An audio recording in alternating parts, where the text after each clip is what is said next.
नमस्कार प्रेक्षकांनो, लग्नानंतर होईलच प्रेम ह्या मालिकेच्या पुढील प्रोमोमध्ये काव्य आता मानेला म्हणतात की तुमचा राग गेलाय, पण तुम्ही माझ्याशी तुमच्या मुलाची बायको म्हणून बोलताय. काव्य देशमुख समोर नाही बोलत आहात तुम्ही.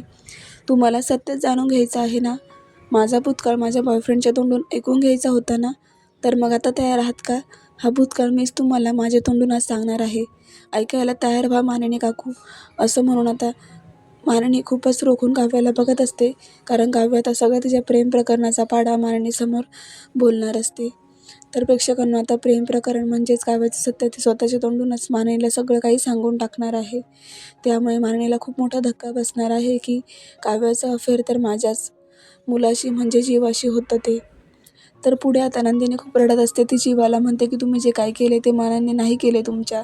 मला सुद्धा माहिती आहे, पण माझा आनंद निवास हे 15 दिवसांच्या मुदतीवर आता 7 दिवसांवर येऊन पडले. ह्या 7 दिवसामध्ये माझा आनंद निवास मला मिळणार आहे का परत?